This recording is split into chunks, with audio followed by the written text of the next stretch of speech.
Baptiste Allôme, bonjour. Bonjour.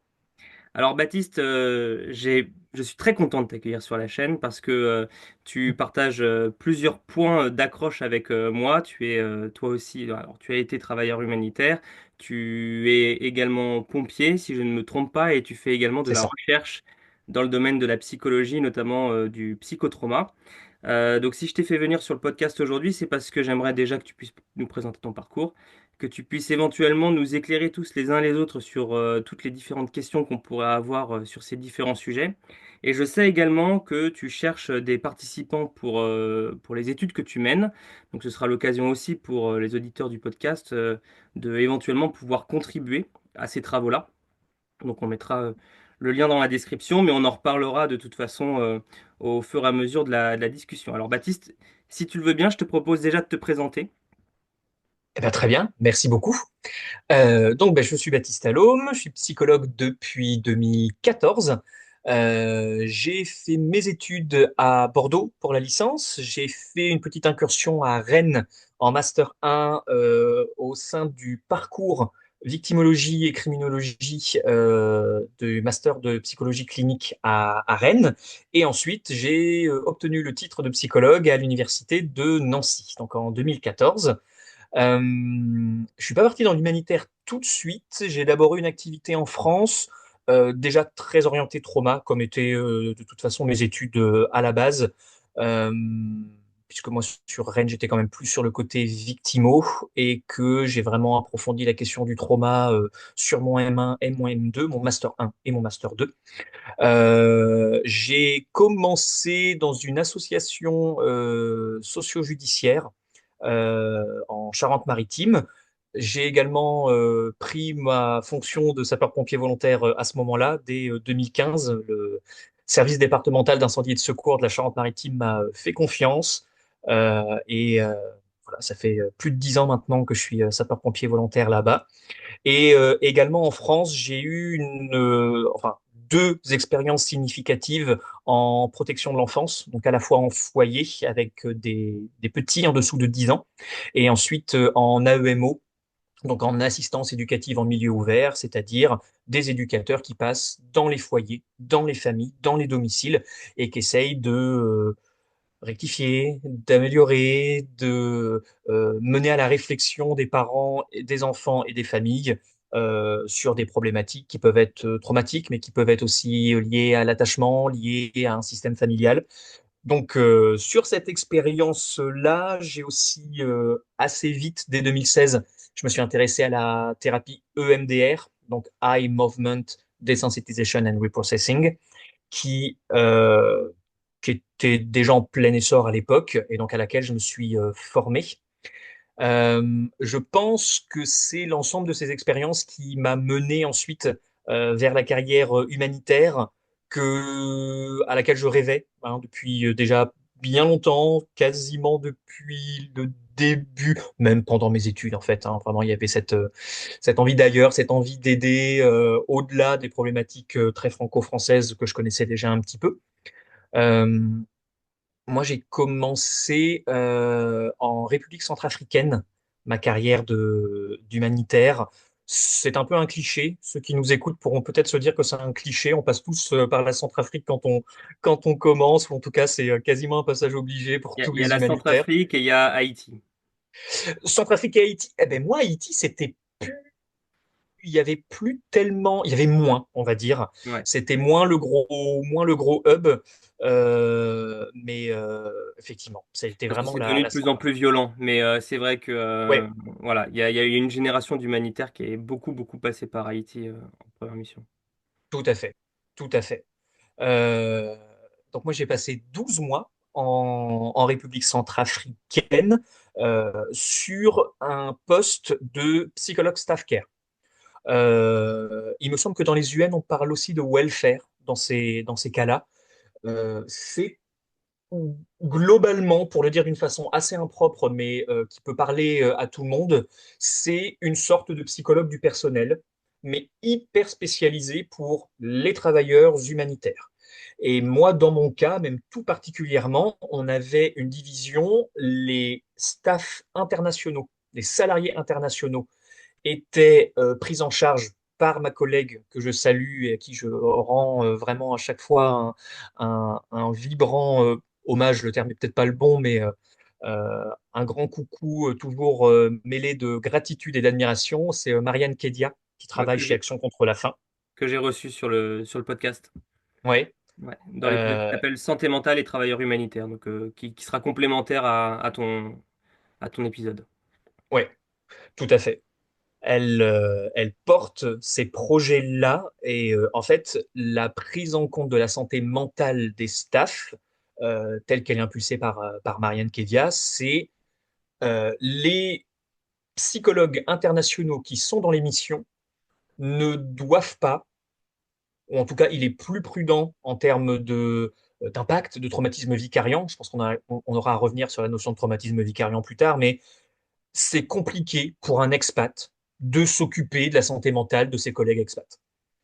Et je l'ai vérifié hyper tôt dans mes missions parce que quand on est expatrié, le vendredi soir, on sort, on essaye un petit peu de se changer les idées, on essaye d'être entre expatriés et d'avoir vraiment cette vie la plus normale possible, alors que on est quand même sur des activités humanitaires qui nous impactent.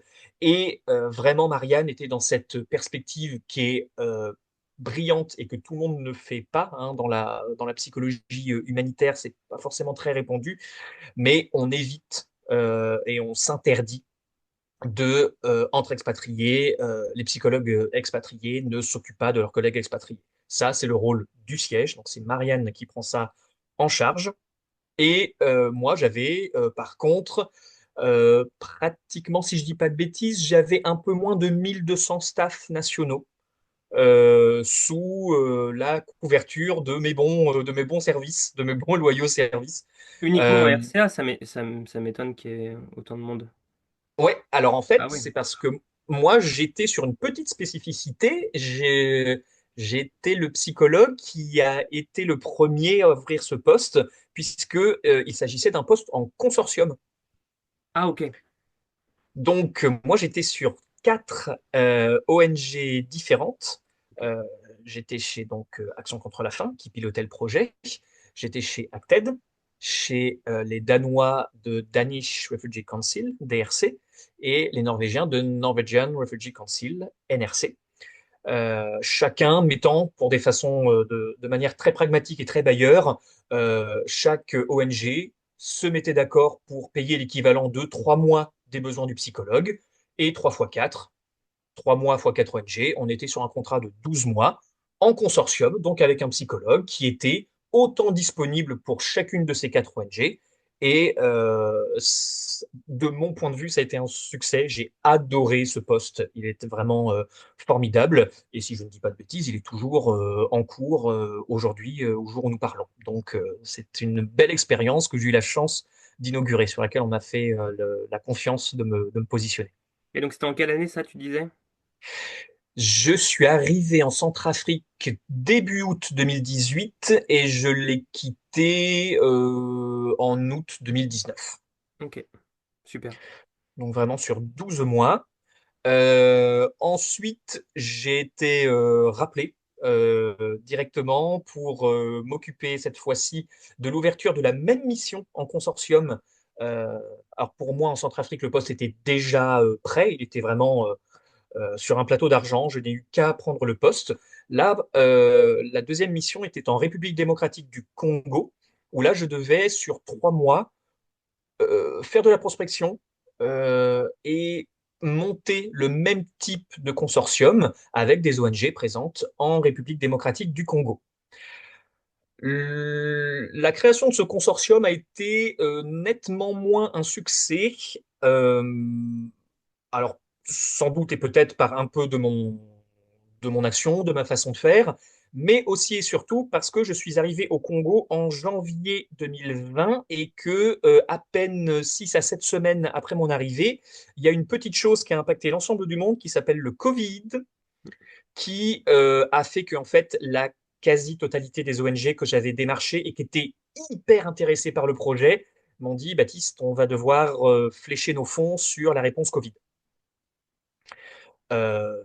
Effectivement, ça n'a pas été simple. Alors certaines ONG ont quand même suivi. Il y a pu y avoir un premier consortium qui a démarré, mais ça a été beaucoup plus incertain comme période. Et moi surtout, je suis resté bloqué en République démocratique du Congo et où la mission était vraiment formidable à l'époque. Et j'ai pu prendre un poste de RP, donc de responsable de programme, les fameux PM en anglais, les programmes managers, où j'ai fait de la santé mentale et des pratiques de soins appliquées à la réponse Covid. Donc, cette fois, pas à destination du staff, forcément. Exactement, à destination des personnels de santé qui étaient en première ligne.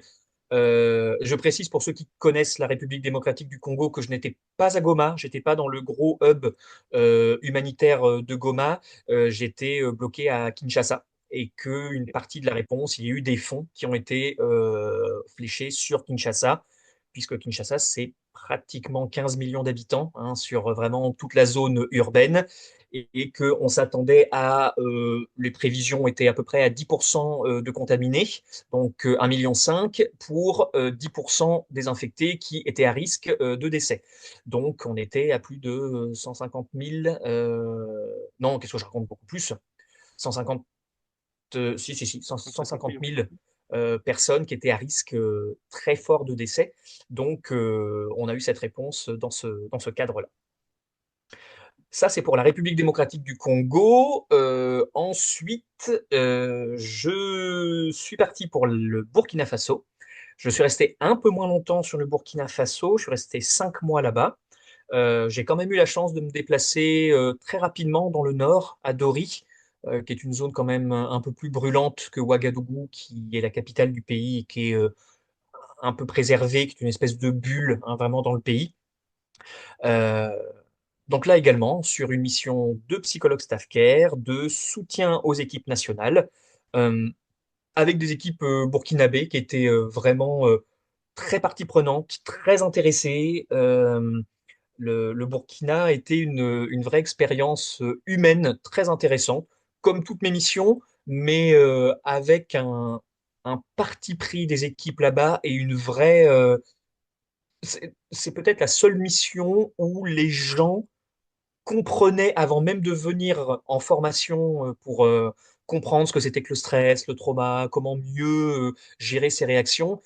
Ils étaient déjà partie prenante. Ils disaient vraiment oui, oui, on a besoin de ça, ça nous intéresse et c'est pas forcément quelque chose qu'on retrouve tout le temps, mais là au Burkina, je l'ai vraiment, vraiment eu. C'était vraiment très, très intéressant.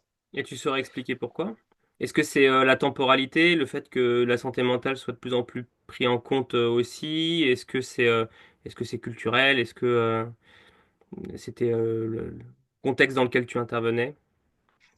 C'est une bonne question. Il y a peut-être eu un effet institutionnel où j'avais une équipe d'expatriés et notamment une équipe de direction très pro-psy, dont certains me connaissaient déjà d'autres missions. J'ai pu retrouver des collègues de Centrafrique et du Congo qui me connaissaient déjà, qui savaient un peu ce que je faisais, comment je fonctionnais, qui pouvaient déjà compter sur la proactivité qu'il faut avoir dans ce type de poste. Je pense que ça m'a beaucoup aidé, mine de rien, que les collègues déjà en amont euh, appuient le fait qu'un psychologue soit mobilisé, qui m'ont vraiment, ils m'ont mis dans des petits chaussons, c'est-à-dire que c'était vraiment formidable. Euh, je pense que ça a beaucoup aidé. Ça a Ok. beaucoup aidé. Et puis après aussi, peut-être un petit peu de bouche à oreille, le fait d'entendre que des missions staff care, en tout cas chez Action contre la faim, vraiment se développaient. Il y avait un vrai essor de tout ça. Et finalement, la mission, je pense, a été vraiment hyper facilitante et hyper partie prenante de ce projet. Et là encore, projet qui est toujours d'actualité. Il y a toujours une collègue psychologue qui est là-bas, que je salue également. Et c'est un projet qui continue de fonctionner et qui est vraiment hyper intéressant.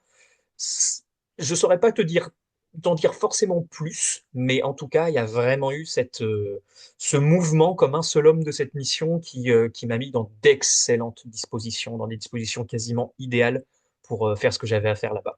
Ah, super intéressant. Et est-ce que pour rendre ça un petit peu concret, tu pourrais nous expliquer, donc tu as évoqué rapidement le fait que tu faisais des formations sur le stress, sur le psychotrauma. C'est de la psychoéducation, quoi, finalement. Et est-ce que tu pourrais détailler un petit peu le contenu de tes missions quand tu étais sur place en tant que psychologue? Parce que ça, pour le coup, c'est un témoignage qu'on n'a pas encore eu sur le podcast de psychologues qui Mhm. interviennent directement en secteur humanitaire. Marianne en avait parlé, mais elle avait beaucoup parlé de la santé mentale des travailleurs humanitaires expatriés. Je Ok, suis pas sûr, mais en général, on avait beaucoup parlé de ça. Est-ce que tu peux nous en dire un peu plus pour que ce soit un peu concret pour ceux qui nous écoutent? avec plaisir.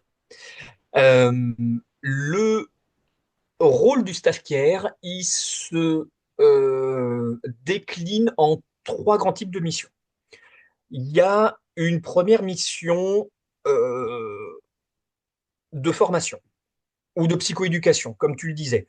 Alors, pour faire très simple, la psychoéducation, c'est globalement donner, alors évidemment c'est de la formation, mais c'est plutôt donner de façon claire, avec le moins de jargon possible et de la manière la plus directe, comment la santé mentale fonctionne. Alors, si on est vraiment sur la psychoéducation, sur la santé mentale, mais aussi sur euh, comment un trouble se développe, comment on peut prévenir l'apparition de ces troubles. Bref, c'est l'ensemble des choses que l'on peut transmettre de façon simple et concrète à une population qui ne connaît a priori rien du tout de la psychologie. Cet axe de formation et de psychoéducation, il est, à mon avis, le plus prioritaire, en tout cas par rapport à la deuxième mission, qui est la mission de suivi, voire même la mission de psychothérapie, c'est-à-dire j'ai un problème, je viens voir le psychologue pour régler tel problème. Alors moi, je suis plutôt spécialisé dans le trauma, donc c'était plutôt des réactions ou des phénomènes de stress, d'angoisse et de trauma. Mais cette mission de formation, à mon sens, elle est plus importante parce qu'il y a un petit peu une opération séduction là-dedans. Qu'est-ce que je veux dire par là? C'est que la plupart du temps, en tout cas pour ma première mission en Centrafrique, euh, les gens n'étaient pas réticents. Il n'y avait pas de souci au fait qu'il y ait un psychologue, bon, ouais, blanc qui plus est, hein, il n'y avait pas du tout de rejet d'emblée. Par contre, il y avait plutôt l'idée de, ouais, mais qu'est-ce qu'on dit à un psychologue? À quoi ça sert vraiment? Qu'est-ce qu'on peut lui dire, ne pas dire? Et c'est là où, en fait, la mission de formation et de psychoéducation, elle est là pour dire, regardez, je vous parle d'un sujet qui normalement vous concerne toutes et toutes, ou presque, et en fait, on faisait germer un besoin. On faisait un appel en disant voilà ce que c'est le stress, voilà ce que c'est le trauma, voilà comment on peut euh, le juguler, voilà comment on peut le prévenir en tout cas ces grosses manifestations. Et quand on a ces grosses manifestations, qu'est-ce qu'on peut faire pour les diminuer? Et en fait, mais véritablement, hein, c'est vraiment du vécu. En Centrafrique, les premières formations que j'ai faites, je les ai faites à Bangui, donc dans la capitale. Il y avait beaucoup de monde à chaque fois. Et à chaque fin de formation, mais à chaque fois, hein, les 3, 4 premiers que j'ai faits, il y avait toujours une dizaine de personnes qui m'attendaient à la fin, qui me disaient Baptiste, t'as dit ça, c'est exactement ce qui m'arrive, est-ce qu'on peut en reparler, etc. Et en fait, là, en parlant aux gens de quand vous avez un trauma, ça peut se manifester comme ça chez vous, alors, notamment sur le sommeil. Le sommeil, ils avaient souvent un sommeil de mauvaise qualité. Oh, Baptiste, ce que tu as dit sur le sommeil, c'est hyper intéressant parce que moi aussi, ça m'arrive. Je me couche tôt, mais je me réveille à minuit ou 1 heure du matin. Je comprends pas pourquoi, j'arrive pas à me rendormir. Je m'agace tout seul dans mon lit, etc. Et après, je suis fatigué. Et ça, c'est un phénomène qui est hyper connu en psychologie, le phénomène de sommeil interrompu. On sait que ça arrive et en leur disant, ben, regardez, peut-être que ça correspond à votre expérience que vous avez. Et les gens venaient quasiment tout seuls, en fait. Et ils disaient, oh, ben là, j'ai une question, est-ce que tu peux m'en dire plus? Et c'est là où la partie suivi et psychothérapie pouvait intervenir. Donc là, Donc, ce en sont les fait, deux principales activités qui se complètent plutôt bien, ouais, quoi. On fait de la formation sensibilisation et donc ça permet d'éveiller et de comprendre que bah on comprend ce que les personnes vivent ou dans le sens on sait mettre des mots sur ce que les personnes vivent et après ça ouvre la porte à pourquoi pas de la consultation individuelle. Tu avais parlé d'un troisième axe, c'est ça? exactement. Le troisième axe, c'est un axe d'individualisation ou d'adaptation au contexte et ou aux besoins qui émergent. Notamment, effectivement, moi, en Centrafrique ainsi qu'au Burkina Faso, ça m'a été demandé. On m'a demandé une petite formation, donc vraiment pareil, mais sur la santé mentale pour les travailleurs qui étaient fortement exposés au trauma. Donc là, notamment, les notions de traumatisme vicariant, fatigue de compassion, de burn-out dans une autre mesure, même si le burn-out n'est pas forcément que l'apanage des travailleurs psychosociaux. La notion aussi de traumatisme partagé, dont on entend relativement peu parler dans le champ de la psychologie. Et vraiment, c'était les responsables de programme et les responsables de département qui m'ont demandé, Baptiste, est-ce que tu peux donner plus d'éléments de prévention sur nos collègues qui travaillent en SMPS, donc santé mentale et pratique de soins, pour qu'ils puissent anticiper, qu'ils puissent savoir au moins de quoi on parle, quels sont les risques qu'ils encourent. Et là, pareil, j'ai eu plein de questions, plein de choses qui sont revenues. Il y a également eu une formation qui a été faite à la demande, là, plus pour les managers. Et là, c'était beaucoup plus, et la question est hyper pertinente, Baptiste, comment on fait pour repérer, nous les managers, nos collaborateurs, ceux qui travaillent avec nous au quotidien, comment on sait qu'ils s'enfoncent dans des problématiques de trauma, dans des problématiques humorales, c'est-à-dire de dépression hein, notamment. Comment on fait pour nous être meilleurs dans le repérage pour ensuite mieux te les orienter et pas perdre du temps à ce qu'ils s'enfoncent dans leur psychopathologie. Et bien là aussi, on a maintenant une formation manager qui est faite, je pense maintenant quasi en systématique. Bon, en tout cas, en Centrafrique, c'était vraiment quasi systématique. Et finalement, ce troisième axe, il est de dire, le psychologue staff care, il n'est pas figé dans quelque chose, il n'a pas que ces deux missions-là. Il peut, au besoin, s'adapter.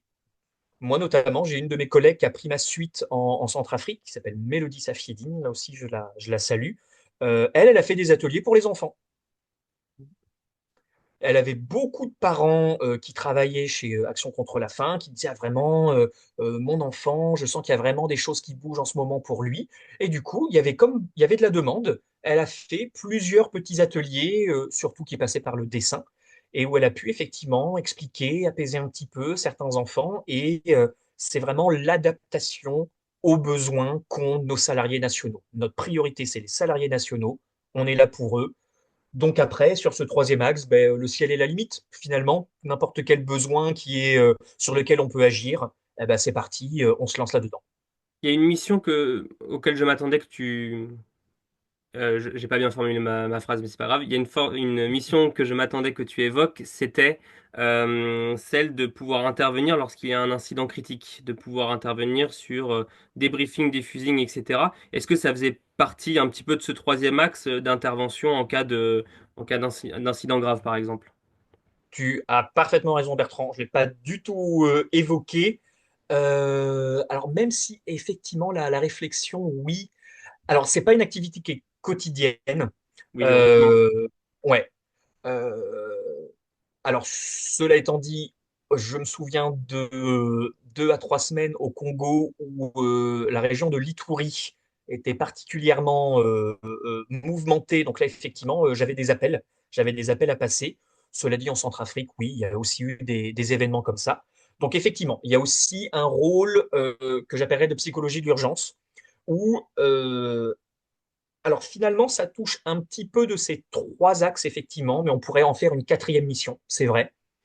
La réponse post-immédiate. Donc là, Baptiste, il s'est passé quelque chose.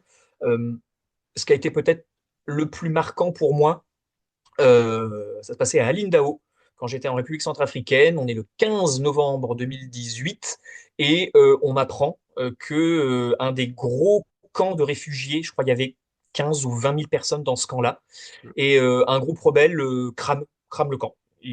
C'était des tentes, ils ont mis le feu à la quasi-totalité du camp. Et là, certains de nos salariés nationaux étaient logés dans ce camp. Et donc là, ben, pareil. Donc, Baptiste, tu es là, tu es présent sur place. Alors, j'ai pas pu me rendre à Lindau tout de suite, mais quelques jours après, j'ai pu booker un vol en urgence et j'ai pu partir. Et donc là, on passe des coups de fil, on essaye de joindre les personnes et de leur dire, tu es où? Est-ce que tu es en sécurité? Hein, on fait vraiment en mode pyramide de Maslow, c'est-à-dire quels sont tes besoins primaires? Est-ce que tu es bien en vie? Est-ce que tout va bien pour toi? Est-ce que tu n'es pas blessé? Est-ce que après, tu as bien toute ta famille avec toi? Est-ce que tu as perdu personne? Et ensuite, une fois qu'on a fait ce petit, passer par ce tamis-là, passer par ce filtre-là, ok, là en ce moment, qu'est-ce qui se passe pour toi? Eh ben, j'ai peur, je dors plus, je suis encore dans la brousse, on est avec une quinzaine de personnes que je connais pas vraiment. Ok, là, psychiquement, tu as besoin de quoi? Ben là, déjà en parler, c'est bien. Énormément de gens m'ont dit ça. Déjà en parler, c'est déjà pas mal. Mais quand je vais rentrer à la base, j'aurai peut-être besoin de ci, de ça. Eh ben, très bien, je note et j'essaierai d'être présent à la base. Il se fait que voilà, j'ai vraiment pu y aller rapidement et ben, on pourra vraiment travailler les premiers besoins ensuite. Cette idée du besoin, elle est pas tellement, elle est assez importante et elle a quand même une action au niveau thérapeutique, c'est-à-dire que d'emblée, la personne a quelqu'un en référence et la personne peut se dire, OK, je sais qu'avec Baptiste, je peux décharger, je peux avoir vraiment cette idée, cet espace de, je peux dire ce qui m'est arrivé, je peux dire ce dont j'ai besoin. Il n'y aura pas de jugement. Si je dis que j'ai besoin de pleurer, ben, je vais pleurer. Si je dis que je suis en colère contre ces personnes qui ont fait ça, je peux le dire. Et c'est véritablement la première étape que j'appellerais proto-thérapeutique. C'est-à-dire qu'on n'est pas dans la thérapie pure, mais déjà des personnes qui sont vraiment bien diffusées ou diffusées au niveau émotionnel. On sait que c'est moins de psychopathologie traumatique après, que c'est moins d'angoisse, que c'est aussi un processus cognitif, c'est-à-dire un processus de pensée, une réflexion qui se fait de façon beaucoup plus fluide, beaucoup moins avec le boulet au pied de j'ai encore peur, j'ai peur que ça se reproduise, etc., etc. Donc effectivement, il y a vraiment cette idée de diffusing qu'on appelle aussi des fois déchocage et de débriefing. Ce sont des méthodes qui s'emploient généralement dans les premières 72 heures. Alors pas trop tôt non plus, parce que ça n'a pas forcément d'intérêt, mais entre 72 et les 6 à 7 premiers jours, on emploie ces méthodes-là, qui sont simplement de la ventilation émotionnelle, et ça aide énormément pour la suite du parcours thérapeutique des personnes. Donc là, t'avais pas fini de nous présenter, je crois, entièrement ton parcours, donc on va d'abord le boucler, mais comme tu as lancé plusieurs termes, je rassure tout le monde, on y reviendra, hein, tu as parlé du trauma, tu as parlé du psychotrauma, psychotrauma vicariant, partagé, donc ce sont des choses sur lesquelles je te relancerai juste après. Donc tu nous Très parlais bien. du Burkina Faso. Quelles ont été la suite de tes expériences et comment est-ce que tu en es arrivé à vouloir mener des travaux de recherche sur cette thématique-là? Alors, merci de me recadrer parce que sinon, effectivement, je serais parti très très loin, toujours. Après le Burkina Faso, je suis parti au Nigeria. Donc, ma première mission véritablement anglophone, qui s'est bien passée. Je suis resté 9 mois là-bas. J'étais essentiellement basé sur Maïdougouri. Je pense que ça parlera à tous les humanitaires qui, même au niveau du Cameroun, même au niveau du Niger, Maïdougouri, c'est la grosse ville, c'est le gros hub humanitaire du Nigeria. Euh, Assez tristement célèbre aussi pour être la ville de naissance du groupuscule Boko Haram, enfin groupuscule du groupe Boko Haram. Et donc je suis resté 9 mois là-bas. Toujours pareil, sur une mission de staff care, là avec une menace terroriste beaucoup plus présente, beaucoup plus physiquement présente qu'elle ne l'était au Burkina Faso, hein, notamment, vraiment, c'était beaucoup plus clair et marqué. Et ensuite, j'ai fait une certaine pause. Il y a eu un petit temps de pause. Je suis rentré en mars 2022. La guerre en Ukraine était tout juste commencée et on m'a ressollicité pour une dernière mission. C'est la dernière mission que j'ai eu à faire en humanitaire et je suis parti 5 semaines en Ukraine pour évaluer les besoins qu'il pouvait y avoir en termes de santé mentale.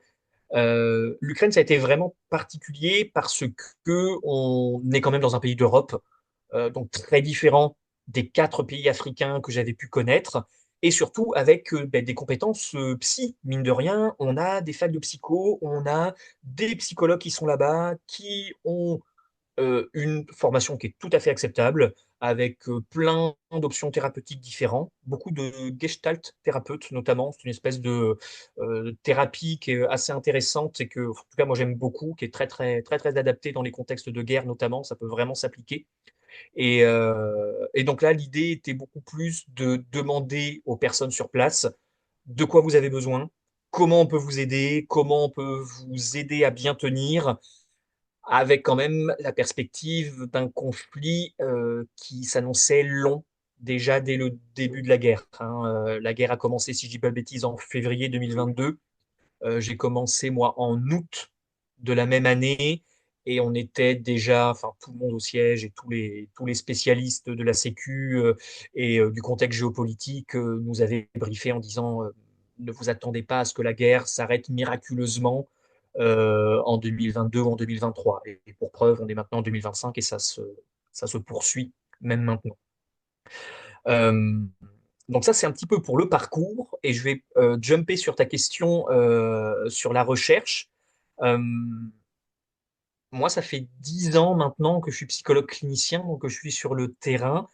La recherche, ça m'avait toujours plus ou moins intéressé, mais euh,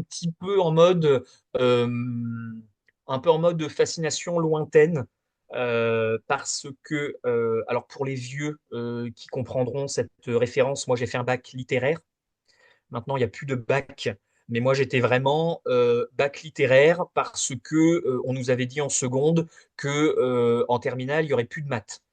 Donc voilà, les chiffres, c'était vraiment très loin. Au collège, j'étais pas mauvais en géométrie, mais dès qu'on a commencé à mettre des X et des Y dans mes chiffres, j'ai dit c'est pas pour moi. Donc la recherche, manipuler des chiffres, avoir plein de tableaux avec plein de données, clairement, c'était, euh, j'en voyais l'intérêt, je voyais que c'était beau, mais c'était pas pour moi parce que j'étais clairement beaucoup trop un novice et beaucoup trop mauvais, hein, pour le dire aussi clairement, pour m'attaquer à ça. Finalement, quand même, en République centrafricaine, on avait mené un protocole de recherche, là encore, avec Marianne Kedia, Ouais. avec sa sœur, Gayane Kedia, et avec Serge Caparros, qui est professeur de psychologie cognitive à Paris 8. Qui avait donné Et lieu à un article, non? alors, on n'a pas publié. Ah, ok. On n'a Un pas autre alors. publié, les données sont encore, elles sont encore préservées, on les a pas du tout diffusées, on est vraiment resté très collé à notre protocole, on n'a rien diffusé du tout, mais on avait cette première démarche de recherche, et là je me suis dit, bah, c'est trop cool, c'est vrai que oui, c'est compliqué, il y a plein de termes techniques, mais quand on a une équipe qui nous accompagne là-dedans, c'est vraiment fascinant. Donc ça a été un premier quelque chose. Et puis, en me renseignant, finalement, je me suis dit que ce serait quand même intéressant d'être mieux formé. Et dans ces cas-là, il n'y a pas 36 000 solutions.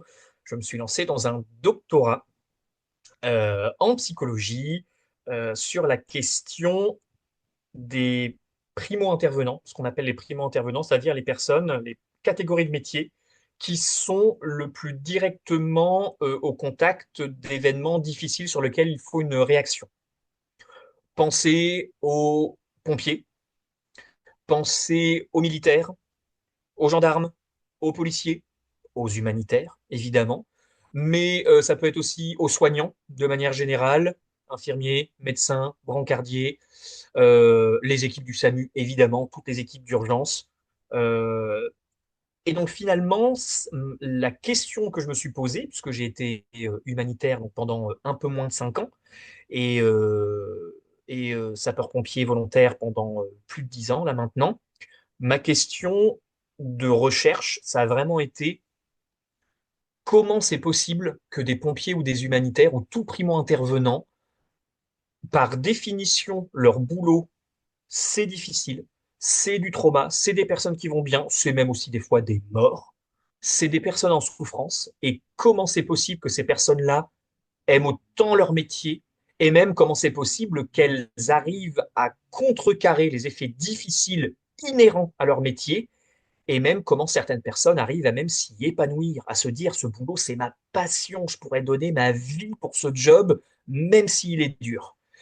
Et ça, cette question, je planche toujours dessus et c'est véritablement ce qui m'intéresse et ce que j'essaye de décrire et de définir, ben, notamment dans ce travail de thèse que je suis encore en train de mener à l'heure actuelle. Bon, avant d'approfondir un peu plus, je te donne la parole pour que tu puisses éventuellement présenter le protocole de recherche peut-être sur lequel tu es en ce moment, puis ça donnera l'occasion d'aller après approfondir les termes, les gros mots que tu vas certainement dire pour pouvoir parler de tout ça. Et que notre audience comprenne aussi un petit peu quel est l'enjeu pour ceux qui nous écoutent, qui sont de nationalité française. Enfin voilà, tu vas pouvoir détailler Ouais, un petit peu, qui sont humanitaires et qui pourraient éventuellement participer à ce protocole, puisque si j'ai bien compris, tu veux diffuser un questionnaire, c'est ça? tout à fait, ouais, effectivement. Alors globalement, ma thèse, pour faire très très simple, il y a deux mouvements qui se suivent.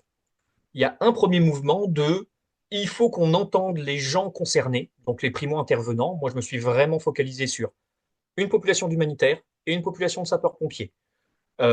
C'est très clairement, on a souvent, on entend ça souvent dans le domaine de la recherche, mais moi je suis à fond là-dedans. C'est un projet passion, hein. Moi vraiment, ce doctorat, c'est uniquement un projet passion.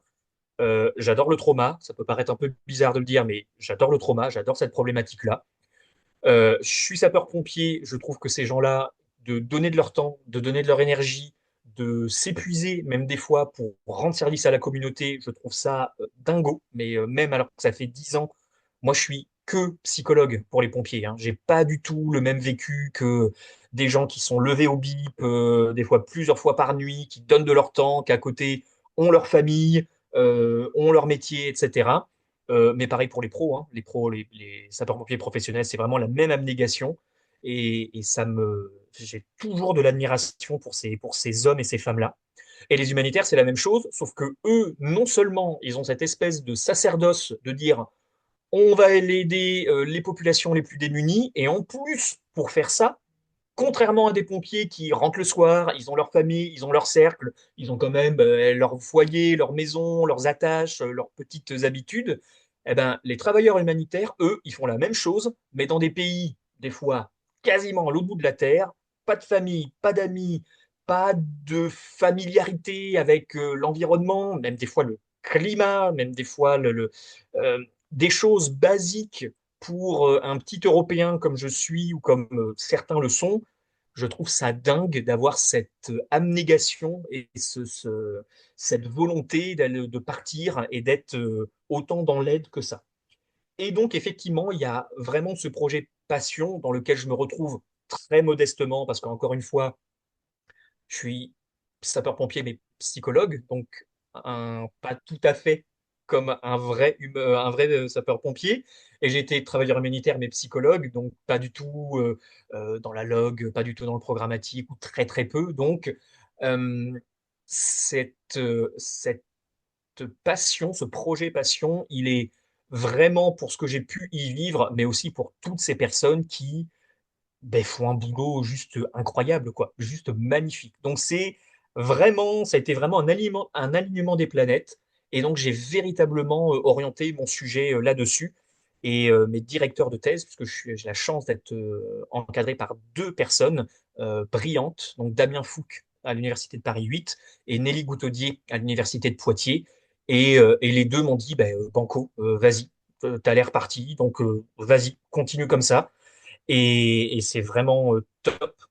Donc, pour revenir un petit peu sur véritablement ce que je fais, l'idée, c'est dans un premier temps entendre les personnes sur c'est quoi votre vie en tant que pompier, c'est quoi votre vie en tant qu'humanitaire, dans quel contexte vous évoluez, dans quel milieu institutionnel, avec quelles barrières, avec quels freins, parce que oui, c'est pas non plus tout rose. Là, j'en dresse un portrait très idéal avec des gens hyper motivés, sauf qu'il n'y a pas que de ça. Des fois, il y a aussi des freins.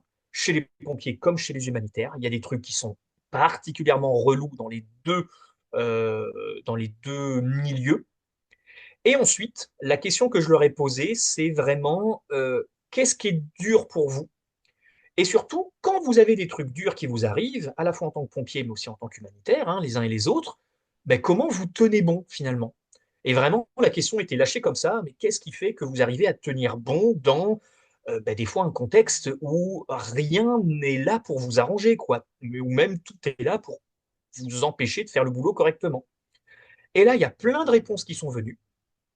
Donc moi, j'ai retranscrit toutes les données qui m'ont été partagées. J'ai enregistré les entretiens que j'ai fait passer.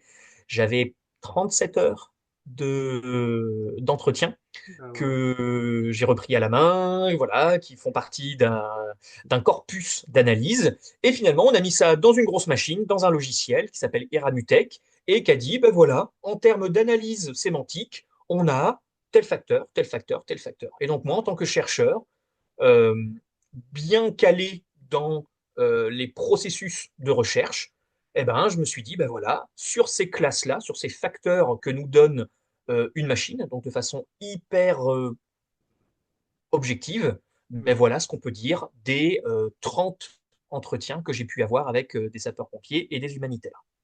Là, on a publié un article qui est paru le mois dernier sur ces résultats-là. L'article est en anglais, mais il se lit très bien. Et maintenant que c'est fait, là, on est vraiment dans la période où on a monté un questionnaire, une grosse batterie de tests, à l'appui de ces résultats. C'est-à-dire que nos 30 humanitaires et sapeurs-pompiers nous ont donné leur ressenti. Et bien maintenant, on va voir si sur 400, 500, 600, après on verra un petit peu comment ça se passe, mais sur voilà, 500 professionnels, 500 pompiers, 500 humanitaires, si c'est possible, eh ben on va voir ce qui marche vraiment avec eux. Là, globalement, pour essayer de faire un petit peu court et pour revenir aussi un petit peu sur les concepts qu'on a commencé à aborder, moi, je vais globalement essayer de comprendre comment le traumatisme vicariant s'incarne chez les personnes et par quels facteurs ils vont pouvoir lutter contre ça. Le traumatisme vicariant, qu'est-ce Ouais, que c'est? merci. C'est exactement Le la question qui suivait. transmission de pensée. C'est ça. Le, le traumatisme vicariant, c'est euh, l'ensemble des réactions du champ traumatique qui arrive à une personne quand elle est au contact d'une personne qui a été traumatisée. C'est-à-dire que pour vous le redire d'une façon hyper claire, euh, toi Bertrand, si tu écoutes une personne qui a été full trauma par une expérience hyper récente, donc on est d'accord que toi tu n'as pas vu cet événement traumatique, tu n'étais pas sur les lieux, tu n'en as pas entendu parler, tu n'es pas témoin, tu es rien du tout, tu n'as rien à voir avec la scène, mais d'entendre une personne te raconter de façon répétée son trauma, eh ben, tu pourrais avoir les exactes mêmes réactions traumatiques que la personne a eues. Et c'est ça le trauma vicariant. En gros, c'est un traumatisme par contagion, par contamination. Et ça, eh ben, mine de rien, quand vous voyez des gens qui souffrent, quand vous voyez des gens qui ne s'alimentent pas assez, quand vous voyez des personnes notamment qui ont eu des accidents de voiture pour les pompiers, quand vous voyez des tout petits bébés qui ont un IMC, c'est-à-dire qui ont vraiment un physique Un indice de masse extrêmement, corporelle. un Ouais. indice de masse corporelle, oui, tout à fait, un, un, un, Trop faible. des éléments marquants d'une malnutrition modérée ou même sévère, eh ben ça, au fur et à mesure, petit à petit, comme une lente érosion, eh ben ça peut aussi donner à tout un chacun un trauma ou en tout cas des réactions exactement comme celles d'un traumatisme. Hmm. Donc le trauma vicariant, c'est ça. Et les pompiers et les humanitaires sont à fort risque de trauma parce que, comme j'ai dit tout à l'heure, ben, c'est leur métier à tous ces gens. C'est littéralement leur métier. Tous les jours, ils voient ces types de populations-là. Et le truc, c'est que ben, tous les pompiers et tous les humanitaires vont pas mal.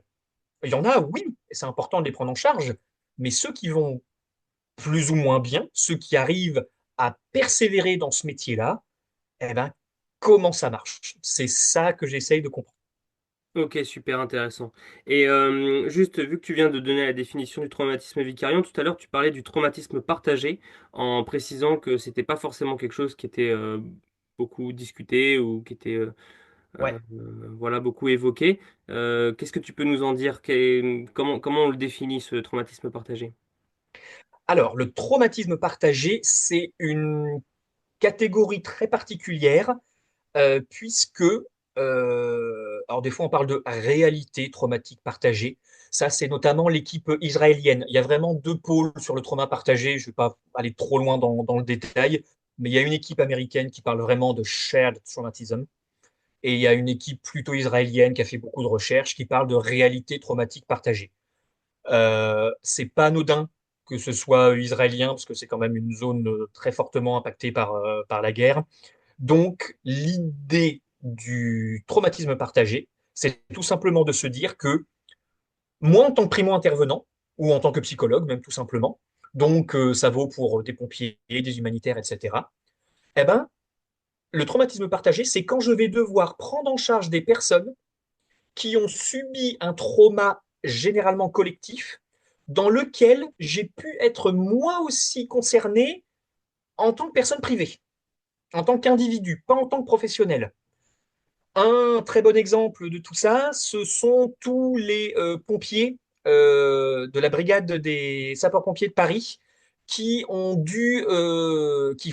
étaient dans les quartiers qui ont été touchés par les attentats de Paris.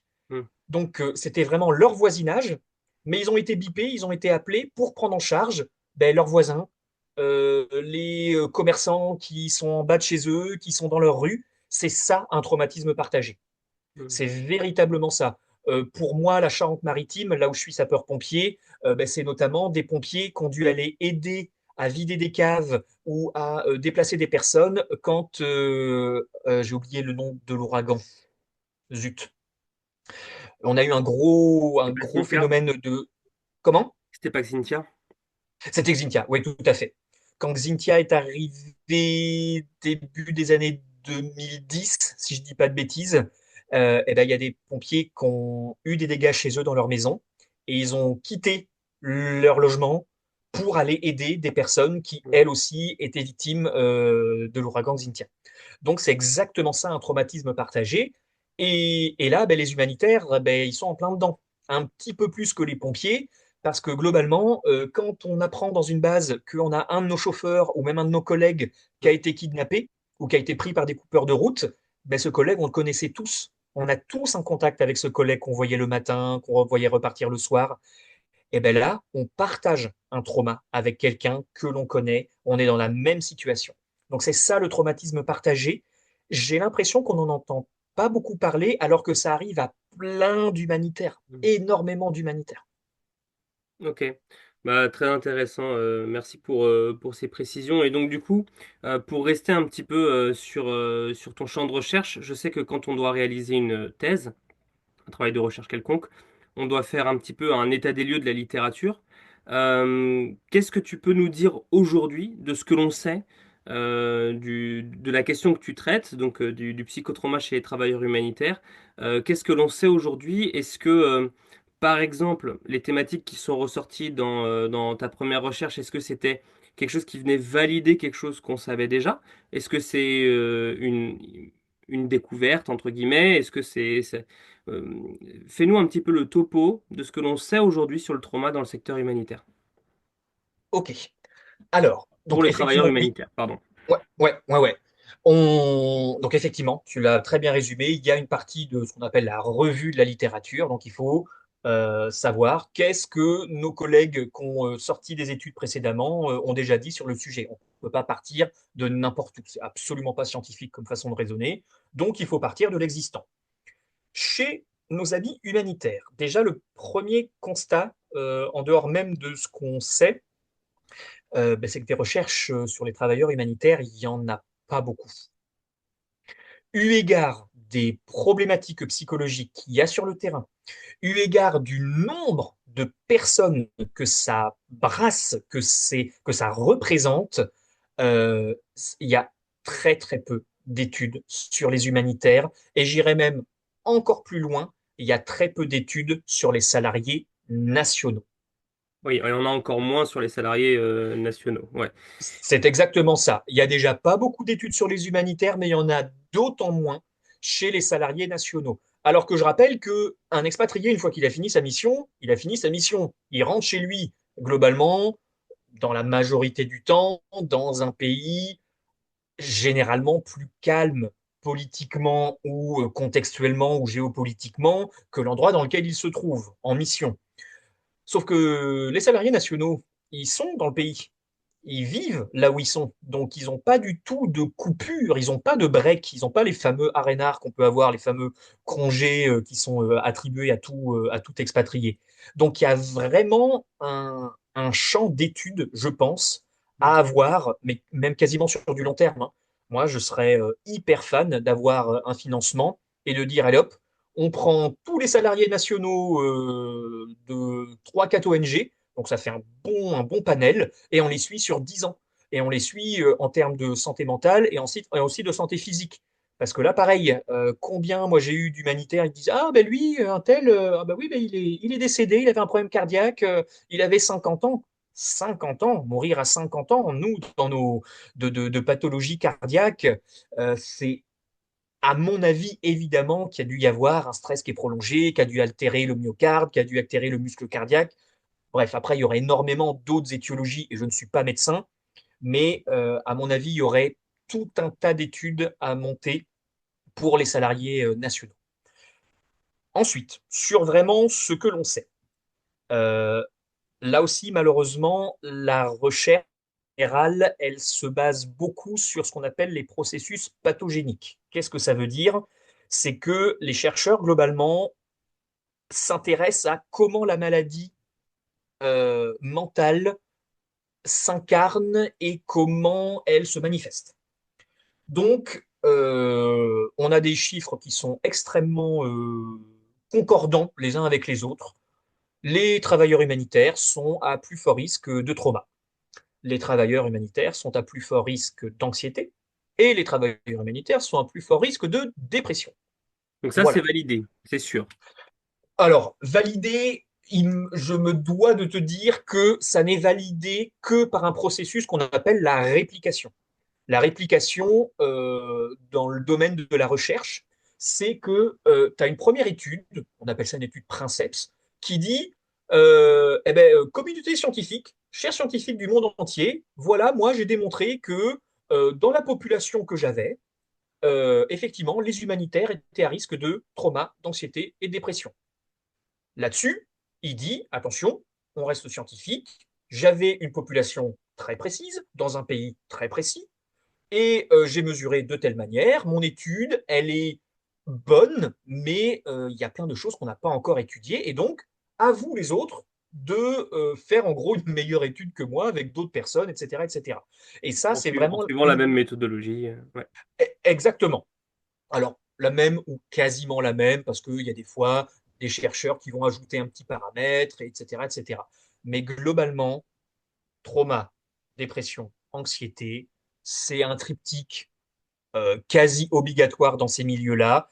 Et là, effectivement, on a une très bonne réplicabilité. C'est-à-dire que moi, dans ma revue de littérature, j'ai vu aucune étude qui disait que les travailleurs humanitaires n'avaient pas une forte proportion de trauma, par exemple. Ils en ont tous. Enfin, tous. Dans toutes les études, il y avait des taux importants. C'est ça qu'il faut dire. Il ne faut absolument pas que les personnes croient que absolument tous les humanitaires sont Oui. traumatisés, mais en proportion, nous en France, je crois la prévalence du trauma, c'est un peu moins de 2% sur toute la vie. Dans l'étude qu'a montée Marianne Kedia avec Capucine de Fouchier, je crois qu'elle était à plus de 20% de trauma sur les travailleurs humanitaires en Centrafrique. Oui. 20%, Et 10 fois plus. il me semble que Marianne précisait que c'était la prévalence était surtout plus importante chez les travailleurs nationaux. Ex- Exactement. On en revient à ça. S'occuper des travailleurs internationaux, des travailleurs expats, c'est important, mais mine de rien, on a quand même en proportion beaucoup plus de salariés nationaux et ils sont à risque. Ils sont éminemment à risque. Et effectivement, ça ne m'étonne pas que Marianne ait dit ça, parce que c'est effectivement ce qu'elle démontre dans l'étude qu'elle a montée il y a quelques années avec sa collègue Capucine. Bon. Donc, Et donc, moi, ça m'interpelle. Tout à l'heure, tu évoquais justement Alors, je sais pas si on peut le formuler un peu comme ça, mais finalement, tu travailles un peu sur les facteurs de protection des travailleurs humanitaires, ce qui va venir les protéger du trauma. C'est ça? Ouais. Est-ce il y a des choses qu'on sait? Moi, j'ai vu passer hein, des études sur, bon, on en parlait un peu tout à l'heure, mais qui évoquaient la résilience, mais j'avais vu passer quelques études sur les facteurs de protection des travailleurs humanitaires. Qu'est-ce que tu peux nous en dire déjà sur ça, de ce qu'on sait déjà et éventuellement de ce que tes travaux ont pu faire ressortir? Hmm. Alors, effectivement, dans les modèles en tout cas les plus courants, les plus répandus qu'on a, euh, le trauma, c'est pas une maladie mentale qu'on chope parce qu'on a été au mauvais endroit au mauvais moment. C'est pas du tout ça. Déjà parce que il y a quand même une idée des fois de non-impact. On voit des fois des choses qui peuvent ne pas nous traumatiser et c'est une option qu'on oublie trop souvent, mais effectivement, ça peut arriver. Lorsque l'on a effectivement des conséquences négatives suite à un événement difficile, on a effectivement des facteurs de protection qui se mettent en place. Euh, Excuse-moi, parce que je viens de penser qu'on n'a pas du tout défini le psychotrauma. Est-ce que tu peux définir ce que c'est qu'un événement traumatique, que juste tout le monde ouais. sache, qu'on parte bien sur au moins sur cette base-là de qu'est-ce que c'est qu'un événement difficile, un événement traumatique. Voilà, c'est pas le fait d'avoir vu la mère de Bambi mourir quand on était petit en dessin animé. Voilà, je te laisse juste, excuse-moi, définir ça parce que ça va être important, je pense que pour qu'on puisse comprendre la suite. T'as tout à fait raison. Mieux vaut partir sur cette base-là et que tout le monde est la même. On reviendra sur le reste plus tard. Le psychotraumatisme, c'est une situation, avant même d'être quoi que ce soit de psychologique, c'est une situation éminemment humaine qui arrive lorsque l'on est confronté à un événement qui vient bouleverser et qui vient mettre en danger et en péril un ou plusieurs êtres humains. Ça, c'est vraiment une définition hyper large.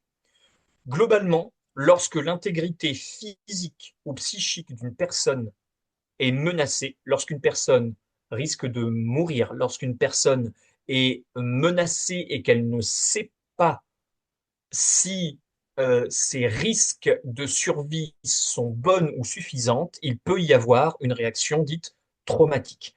Euh, les réactions traumatiques, globalement, elles sont toutes à peu près les mêmes, c'est-à-dire qu'on va être extrêmement euh, anxieux, on va repenser énormément à l'événement sous une forme intrusive, c'est-à-dire que vraiment, on va se voir harcelé par l'événement difficile qui s'est passé.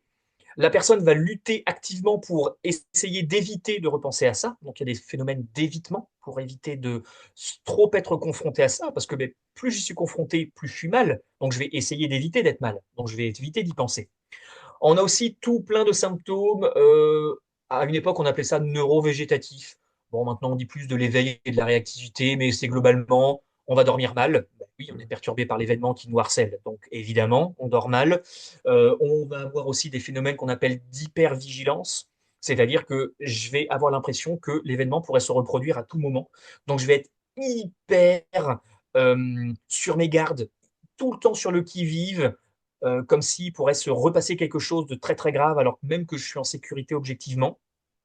Va y avoir des réactions de sursaut exagérées et peut aussi y avoir des phénomènes dissociatifs. Alors globalement, je rentre pas trop là-dedans, mais la dissociation, c'est lorsque votre cerveau coupe une partie de son fonctionnement pour se concentrer sur le mode survie.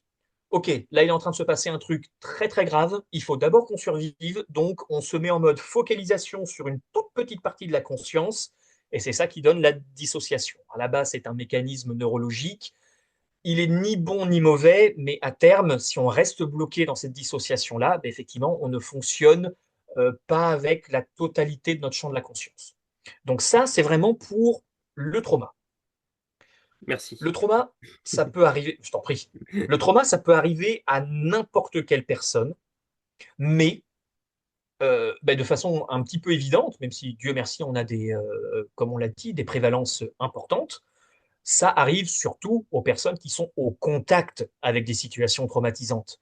Donc oui, effectivement, des zones de conflit armé, des zones à risque de kidnapping, et tous ces contextes-là, des zones de guerre hein, aussi, tout simplement, tous ces contextes-là sont qualifiés de potentiellement traumatiques parce que justement, il y a énormément de possibilités que l'expérience traumatique puisse se mettre sous vos yeux, quoi. Donc que vous puissiez être touché par un événement traumatique.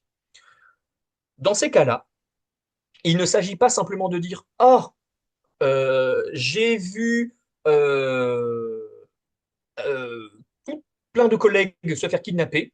Voilà, j'étais le seul blanc dans une voiture au Nigeria.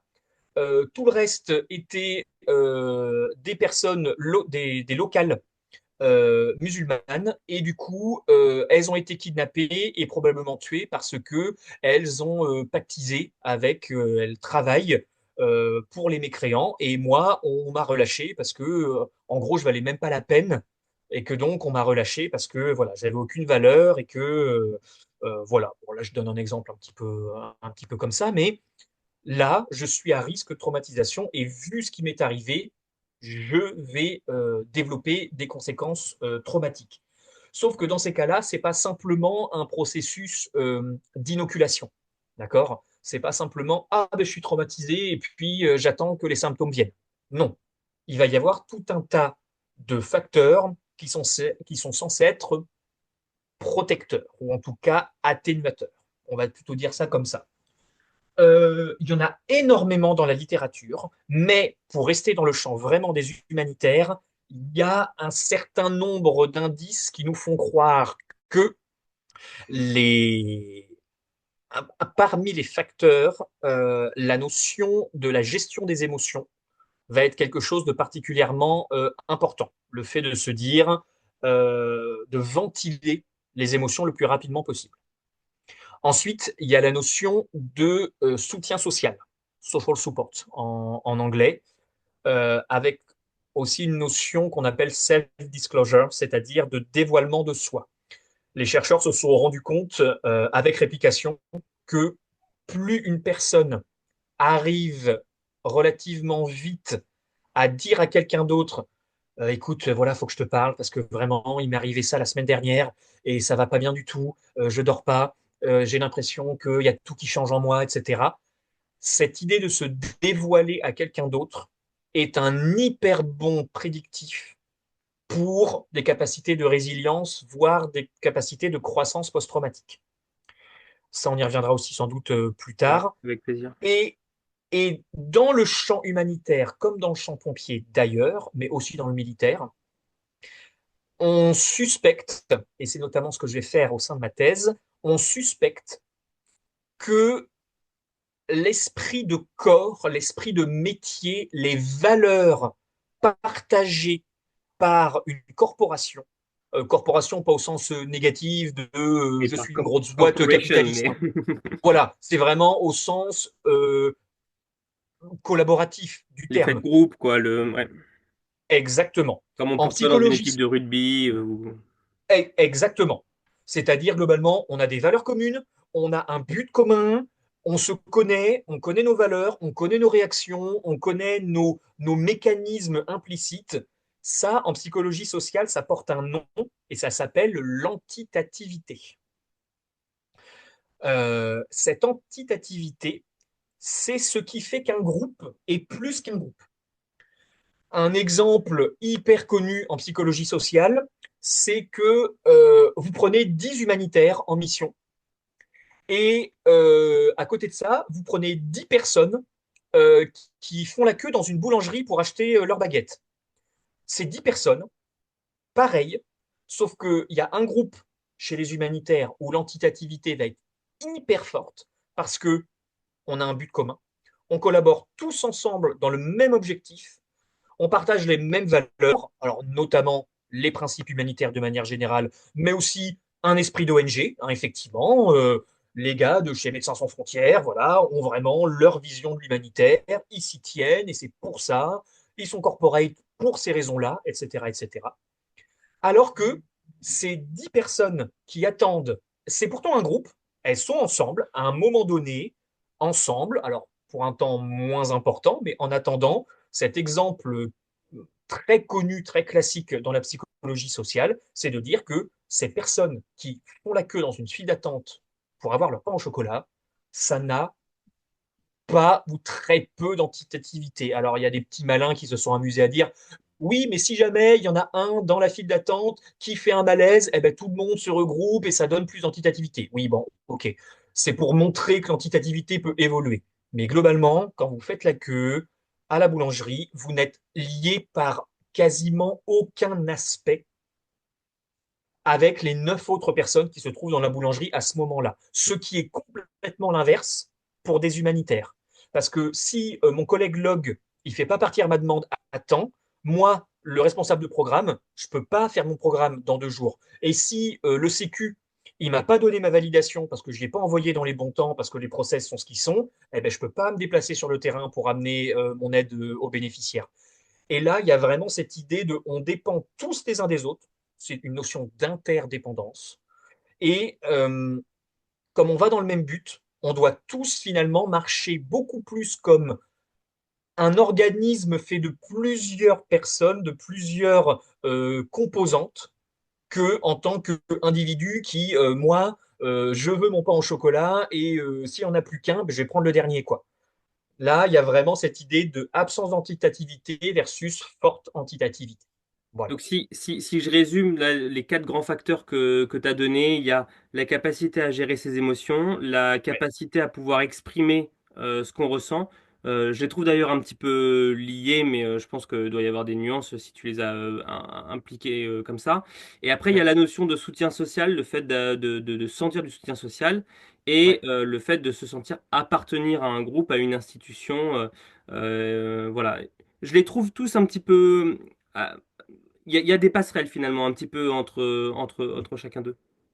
Oui, oui, tout à fait. Alors effectivement, ce que tu disais, c'est tout à fait pertinent. La différence qu'il y a entre social support et self-disclosure, c'est que il y a un certain nombre de divisions dans le soutien social qui sont différentes.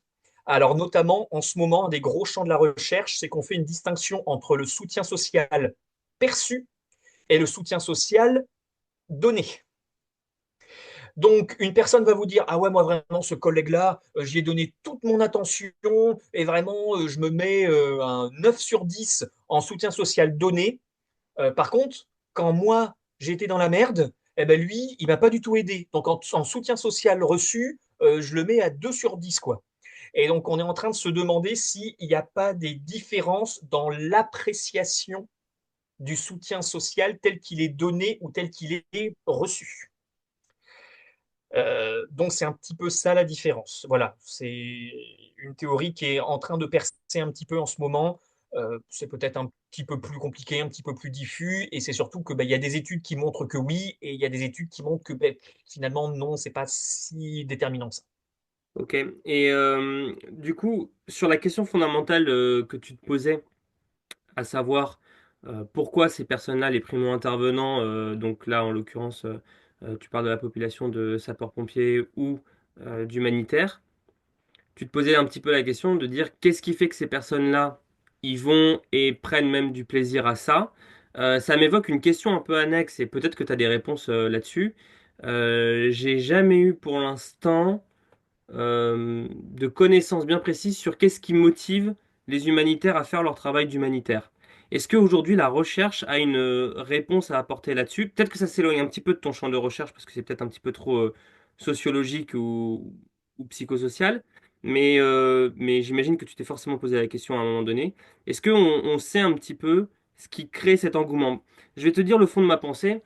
Quand on me pose la question à chaque fois, il y a un peu des fois le sous-entendu de oui, mais les personnes y vont parce que c'est pour leur ego. Tu vois, il y a toujours un petit peu ce côté-là que je nie pas, hein, bien sûr qu'il existe, mais je pense que si les personnes faisaient vraiment ça pour leur ego, elles tiendraient pas vraiment si longtemps que ça Oui. sur le terrain, parce qu'en réalité c'est quand même assez ingrat le métier de travailleur humanitaire. J'avais reçu Ludovic Jox qui avait fait une thèse sur le sujet et Mm. qui en parle très bien de l'insatisfaction dans le secteur humanitaire. Et au-delà de ça, j'ai l'impression que souvent, les critiques qui sont faites aux motivations des travailleurs humanitaires, ça s'applique beaucoup aux côtés du white savior, des travailleurs occidentaux blancs, quoi. Alors qu'en réalité, on constate quand même de plus en plus que dans les travailleurs internationaux, il y a de plus en plus de staff qui vient du monde entier. Moi, quand j'étais à Médecins Sans Frontières, j'ai pu accompagner des personnes qui venaient de Corée, des personnes qui venaient du Cameroun, etc. Donc, et je retrouvais, à titre personnel, des facteurs de motivation qui étaient très similaires. Et d'ailleurs, sur le podcast Périple Humanitaire, il y a une petite série de 5 interviews que j'avais fait avec des anciens étudiants de Bioforce Dakar, qui, eux, Hmm. témoignent, enfin les gens peuvent aller constater par eux-mêmes, quand je leur pose les questions que je pose à peu près à tout le monde sur qu'est-ce qui t'a motivé à faire de l'humanitaire, on retrouve quelque chose qui ressemble quand même à ce qu'on va entendre chez un Français classique parisien, quoi, pour reprendre la caricature. Désolé pour cette longue digression, mais c'est pour te tendre la perche. Est-ce que toi, t'as des éléments ou un avis sur cette question-là? En toute honnêteté et en toute transparence, je pense que j'aurais plus un avis que véritablement quelque chose de très ancré dans ce que j'ai pu faire comme recherche pour ma thèse. Oui, c'est une question que je me suis posée.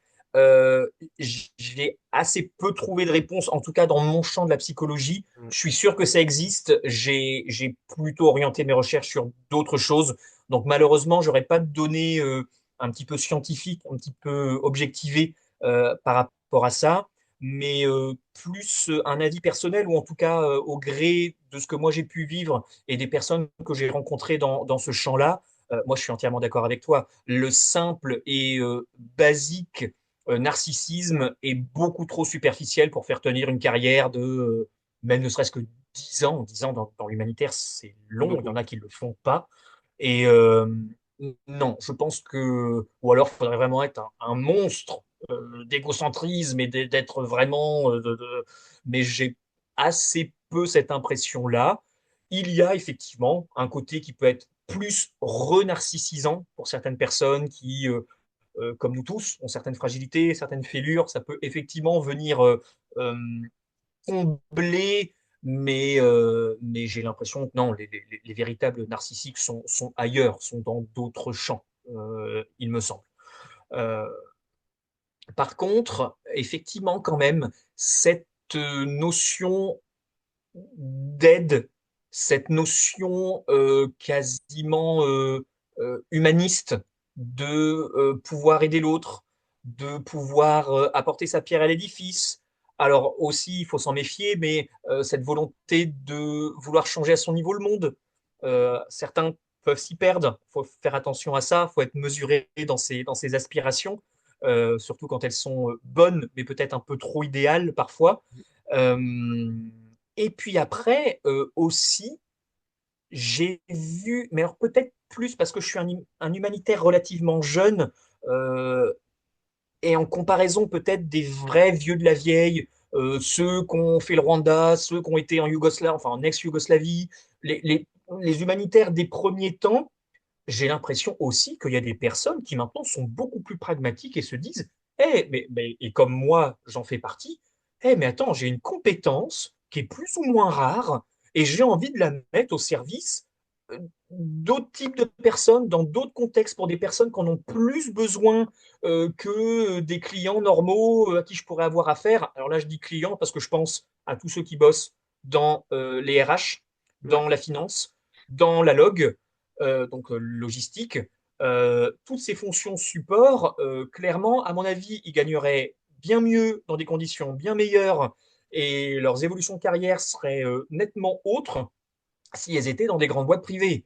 Alors l'humanitaire, c'est très formateur, c'est très intéressant, mais il y a aussi une idée de ben, j'ai envie que ma compétence soit utilisée pour peut-être une cause un peu plus noble que bosser chez une grosse boîte capitaliste qui veut faire que du profit, quoi. Mm. On n'a pas du tout ça. Alors même si oui, il y a un charity business dans l'humanitaire, oui, Oui. le nerf de la guerre, ça reste quand même l'argent, ça reste le bailleur qui donne la thune nécessaire au projet. Mais mine de rien, une fois qu'on a les fonds qui sont versés, ben on le fait pour quelque chose de quand même plus noble que de simplement vouloir faire encore plus de profit derrière. Oui, oui, c'est ce que je dis souvent. Les critiques sur l'humanitaire sont souvent beaucoup mieux formulées par les humanitaires eux-mêmes qui savent de quoi ils parlent, tandis que Ouais. les critiques que je peux voir, même des fois sous mes propres vidéos, hein, sous les propres interviews, sont souvent un peu trop superficielles et c'est dommage. Mais je t'amènerai peut-être sur une question un petit peu là-dessus un peu plus tard. J'ai juste envie de rebondir là. Du coup, ça évoque un peu la question du sens, le sens au travail.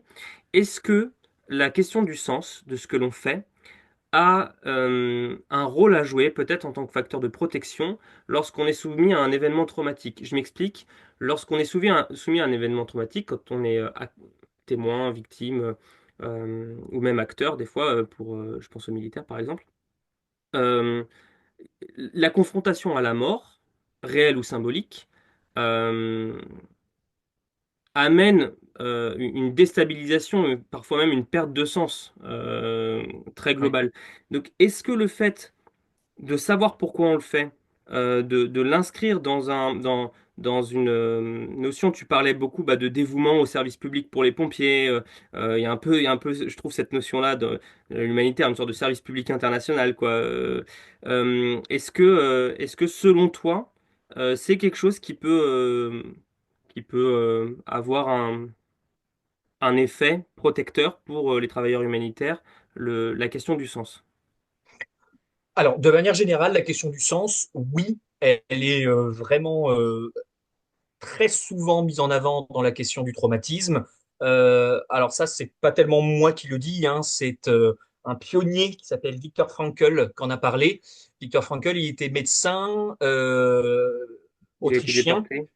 Et exactement, c'est un monsieur qui a eu la mauvaise idée d'être juif dans un temps où l'Europe était très très dans les années 40 et effectivement il a été déporté. Et il est vraiment ressorti des camps, il a pu sortir des camps, il a publié plusieurs livres sur la question en se disant, globalement, là encore une fois, hein, je fais vraiment à gros traits, mais globalement, lui, sa question, et pendant toute sa vie, ça a été ce n'est pas possible que je m'arrête à la stupidité euh, que des gens ont voulu éliminer une race, entre gros guillemets, pour reprendre les termes utilisés à l'époque. Lui s'est dit, non, c'est pas possible, je peux pas m'arrêter à ça, je veux développer, je veux créer du sens à partir de ça. Alors, le projet est ambitieux, ça n'a pas forcément été simple, mais en tout cas, c'est vraiment lui, Viktor Frankl, qui est à la base de cette idée de quand on a un trauma, il y a l'ensemble de nos schémas préconçus qui s'effondrent. Le fait que il va rien nous arriver, le fait que, alors notamment ça c'est un biais cognitif assez connu, mais euh, moi j'ai rien fait de mal, donc il n'est rien censé m'arriver de mal non plus.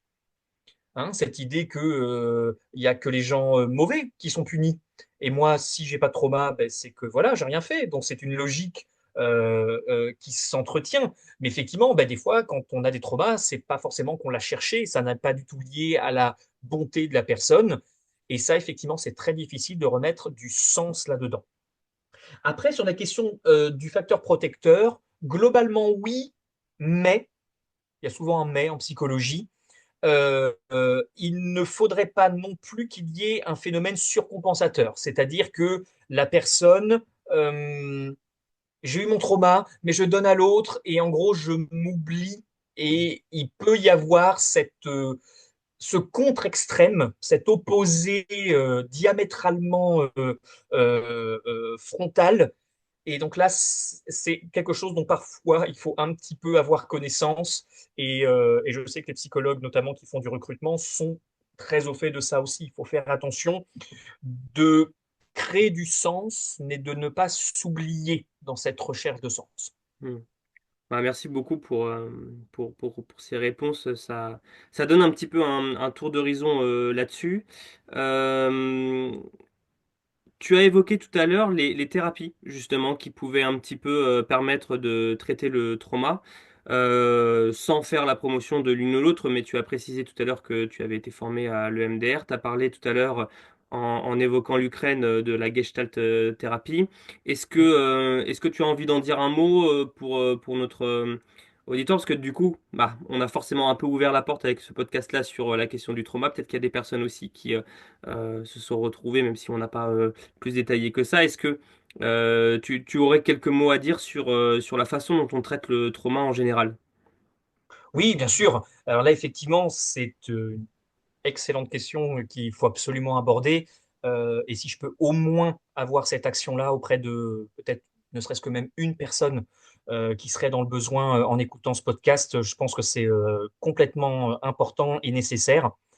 Euh, il faut savoir que le trauma est un objet d'étude qui mobilise énormément de recherches, qui est un domaine qui bouge énormément. C'est donc parfois difficile de s'y retrouver. On entend beaucoup de choses et il y a aussi il y a un gros arsenal thérapeutique qui est employé pour cette thématique du trauma. Donc, il y a beaucoup de choses qui se font. La première chose à entendre si quelqu'un, vous-même ou de votre entourage, est dans le besoin par rapport à un événement traumatique, déjà, sachez qu'il y a des choses qui existent et vous n'êtes pas seul là-dedans. Ensuite, il faut peut-être savoir un peu chercher. Effectivement, à l'heure actuelle, il y a beaucoup de thérapies qui se développent. Toutes ne sont pas validées et toutes, en tout cas, on a focalisé peut-être sur un certain nombre de thérapies et donc on en a une bonne évaluation de l'efficacité. À l'heure actuelle, notamment, une des thérapies qui est effectivement parmi les plus validées au niveau scientifique par des études multiples, c'est la thérapie EMDR, effectivement. Comme toute thérapie, il faut pas voir ça comme un truc magique où on va voir le psychologue trois, quatre fois, il va nous faire de l'EMDR, et une fois qu'il nous a fait de l'EMDR, eh ben, tout va mieux. Non, c'est beaucoup plus compliqué que ça. Par contre, c'est vrai que l'EMDR peut être vu davantage comme un boost dans votre parcours propre de rétablissement. C'est beaucoup plus comme ça qu'il faut voir les choses. Souvent, je le résume un petit peu comme ça, je le caricature un petit peu comme ça avec certains patients que je peux avoir. Euh, En gros, vous allez gagner du temps avec de l'EMDR. Vous allez avancer à plus grandes enjambées, mais ça n'empêche pas tout le travail qualitatif qu'il faut faire derrière et de vraiment se poser et se mettre en face de soi pour résoudre le trauma. Après, on a aussi des thérapies cognitivo-comportementales qui fonctionnent. Généralement, dans ces cas-là, elles sont orientées trauma. Euh, Trauma oriented dans dans- en anglais, où là, effectivement, c'est-à-dire que vous avez une chose qui est beaucoup plus protocolisée et on sait qu'il y a un certain nombre d'étapes et en fonction de votre problème, de ce que vous avez vécu, eh ben voilà, il va y avoir un certain protocole, certaines étapes sur lesquelles on se met d'accord et ensuite on suit cette feuille de route et ben, les symptômes sont censés se réduire et donc ça a aussi une vraie bonne efficacité. Après, vous pouvez aussi avoir des thérapies un petit peu plus classiques au sens du terme. Donc, vous avez les thérapies narratives hein, qui peuvent effectivement plutôt bien marcher. Mais là, c'est tout simplement de répéter, de narrer, de raconter ce qui nous est arrivé. Et en fait, au bout d'un moment, avec notamment cette idée du sens que tu évoquais tout à l'heure, Bertrand, eh ben, je me rends compte que plus je me répète ce qui m'est arrivé, un peu comme un roman, un peu comme une fiction, à vraiment le mettre en style, le mettre en mots, ben, finalement, en gros, c'est plus comme si c'est presque comme si c'était plus mon histoire. C'est comme si il y Hmm. avait autre chose qui se jouait et je comprends des choses que je pouvais pas comprendre avant. Et finalement, le narrer fait que la douleur s'estompe. Tu vas me dire si je dis une bêtise ou pas, mais j'ai un peu tendance à parfois expliquer que le trauma, c'est quand on a un syndrome de stress post-traumatique, en fait, on a ancré en nous, dans la mémoire vive, le souvenir traumatique, alors que on préférerait qu'il soit plutôt dans la mémoire long terme et qu'il soit ancré comme Mm. étant un mauvais souvenir. Et du coup, Oui. les thérapies ont un petit peu pour objectif d'essayer de sortir cet état-là que moi je sais pas très bien expliquer sur le plan psychique. Et du coup, tout ce qui va être intégration au cycle de vie, narration, etc., ça va être en fait la capacité à inscrire l'événement traumatique ou les événements traumatiques dans le temps, Mm. Mm. circonscrit, et ne pas se les associer à soi dans son identité propre et se dire, ok, ça fait partie de ma vie, un moment de ma vie qui est douloureux, mais c'est un moment de ma vie. Il y a eu un avant, il y a eu un après, il y a il y a pas une sorte de permanence de ce trauma-là. Et d'ailleurs, ce que tu dis m'évoque le fait qu'on entend quand même pas mal de podcasts en ce moment sur les militaires. C'est pour ça que j'essaye de faire des podcasts sur les humanitaires. C'est pour qu'on en parle aussi un peu plus.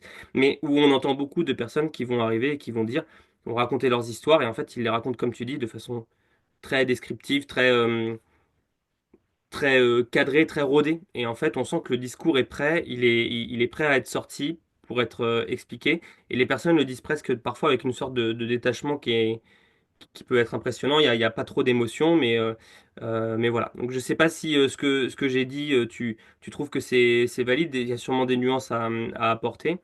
Euh, Sur le principe, c'est exactement ça.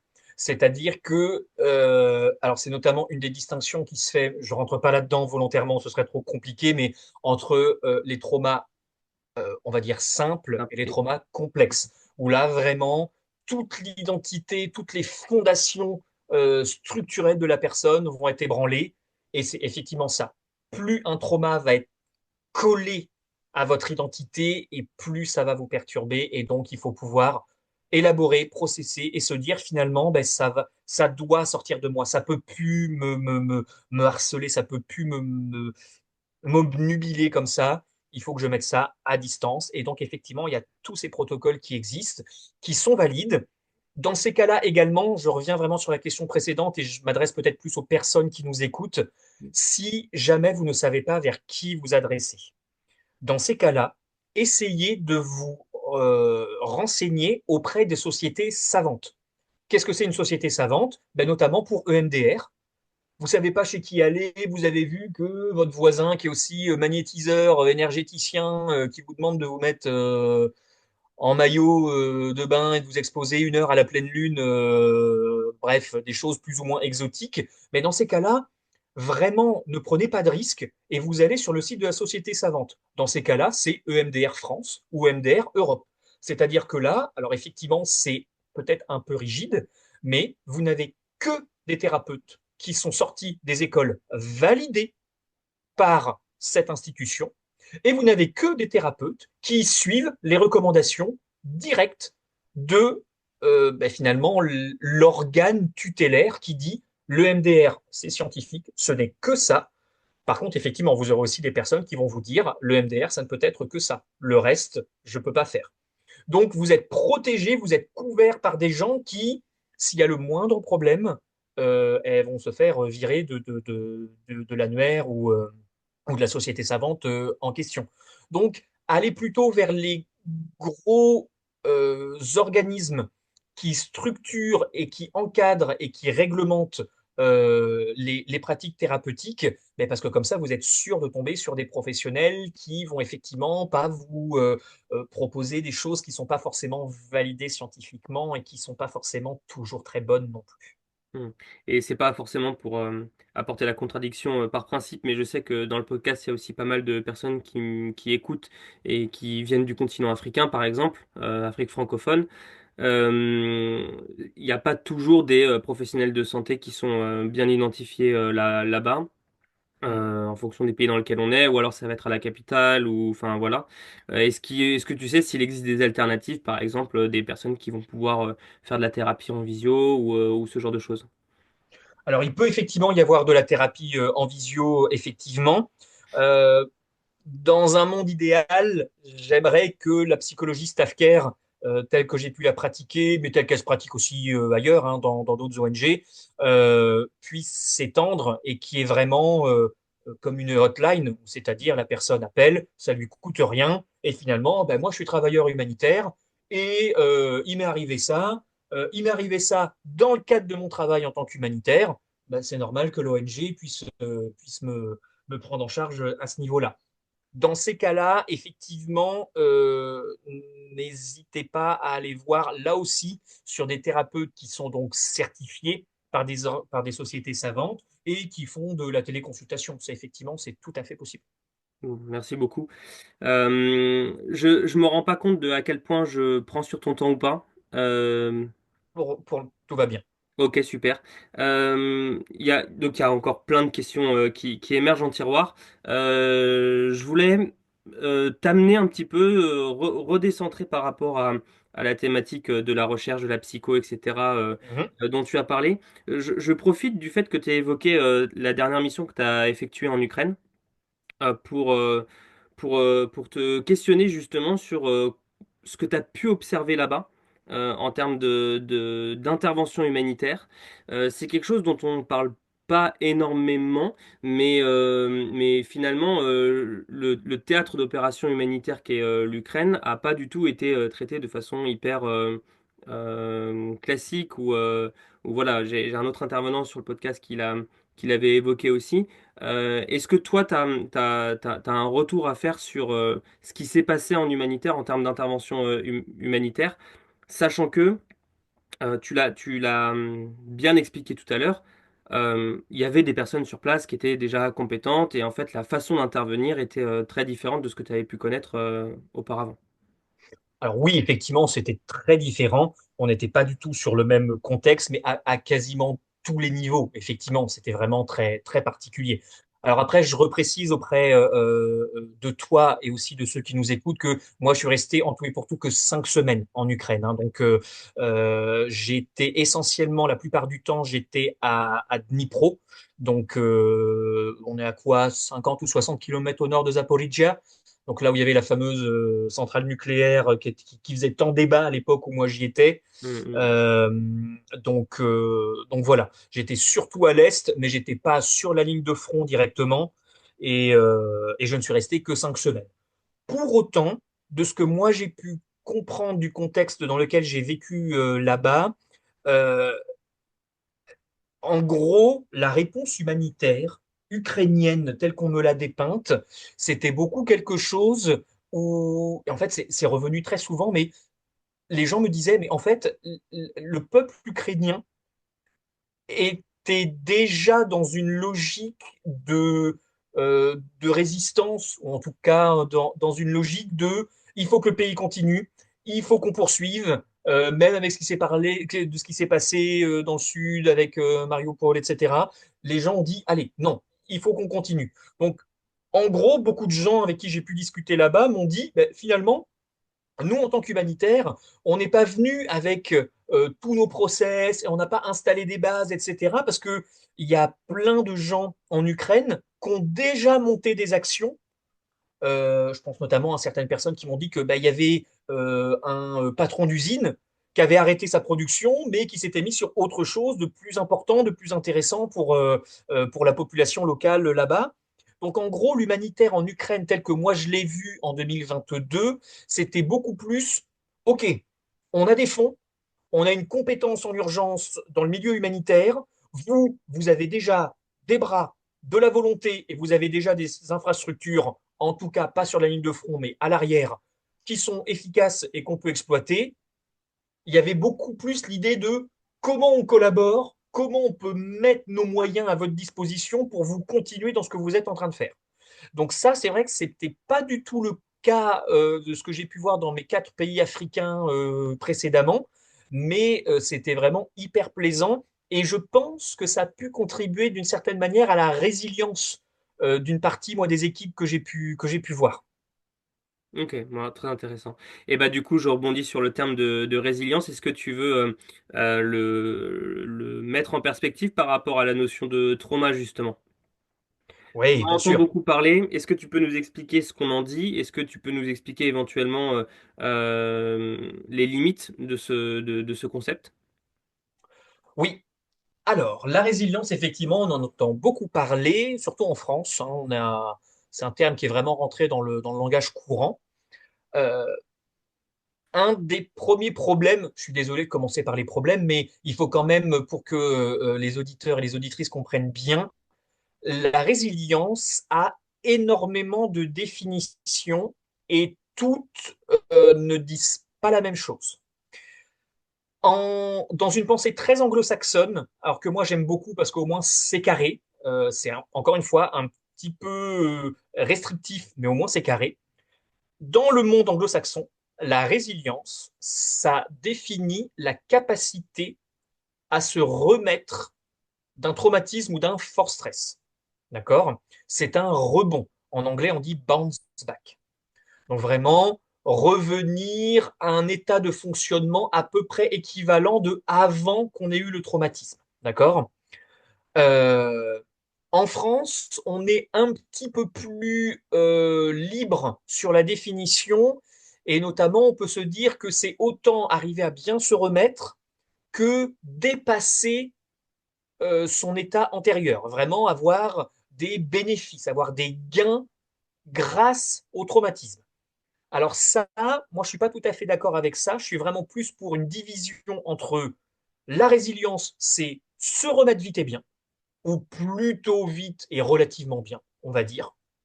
Alors que vraiment avoir des changements positifs grâce au trauma, par le biais du trauma, c'est plus ce qu'on va appeler la croissance post-traumatique.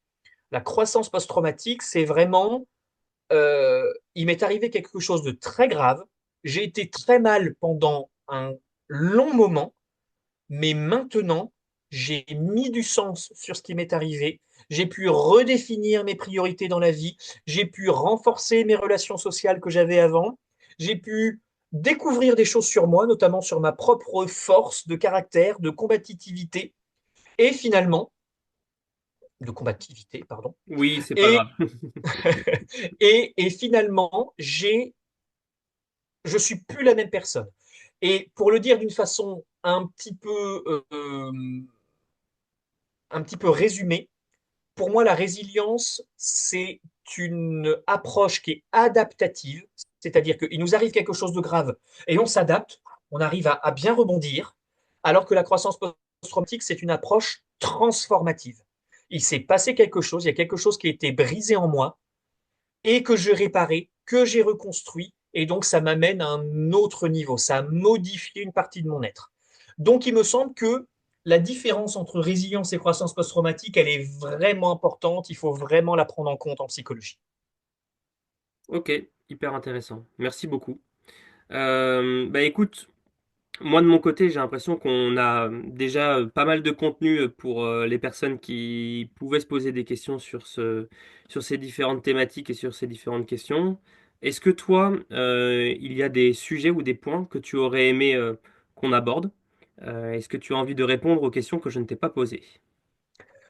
Il y en aurait des milliers, parce que même sur ce dont on a déjà parlé en privé sur Ouais. d'autres fois, la conversation était passionnante. Je te remercie beaucoup pour l'invitation que tu m'as faite et pour encore une fois le débat et l'échange d'idées qu'on a eu. C'était vraiment très plaisant. Peut-être la chose sur laquelle je pourrais revenir, si tu es d'accord, c'est sur vraiment inviter les personnes qui nous écoutent à participer à l'étude que je vais bientôt mettre en ligne dans le cadre de ma thèse.